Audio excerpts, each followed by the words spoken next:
I can't stop playing Celeste, which is something that if you told me a couple months ago, I probably wouldn't have believed you. The first time I played Celeste was back around when it came out, and I enjoyed it a lot. I had it on my Switch, and whenever I had some free time with it, Celeste was always the first thing I'd go to. The increasingly difficult levels gave me something to continuously work towards, and it just had that sauce that made it so I never really got tired of it. Though once I started playing online games, I didn't really touch Celeste again for a long time. I only had it on my Switch, and I never really felt the need to go dig it up and play some more. Backtrack to a couple months ago, I had been looking for another game to try speedrunning, and that's when I remembered Celeste.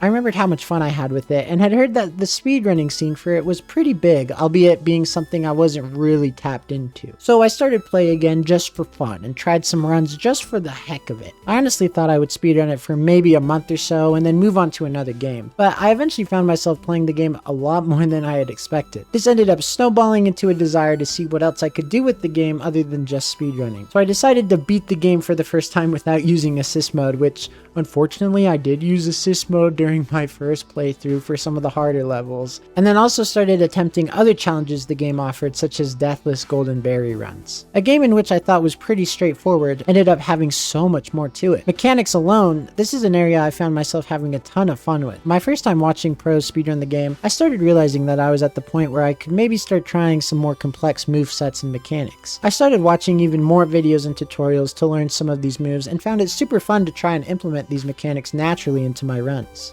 I've never really been someone who wants every answer given to me when I play a game, so I would just look up strats whenever I felt like it and tried to figure out how to implement them on my own. And once I was able to start actually doing some of these moves in the game, it was quite excellent. Continuously attempting more runs and challenges, I started to get curious about the modding community for Celeste as well. I'd started to get recommended trying out the mods, specifically Strawberry Jam, a lot. I assumed that modding the game would be difficult and that it was really only for people who wanted crazy challenges. But as I booted up the mod Strawberry Jam for the first time, I realized yet again I had barely scratched the surface of what this game had to offer. The Celeste community has made countless mods, many with more than a full game's worth of content. This is especially true of Strawberry Jam, the first mod I've played and the one I'm continuously playing right now. Every level is crafted with so much love you can practically feel it oozing out of every corner. Not to mention the banger OST, like I swear every level just has immaculate melodies put together. It's kind of crazy. In all, it's just kind of funny to me that a game I thought would be fun to speedrun for maybe a max of like a month has turned into one of my favorite communities I've ever interacted with.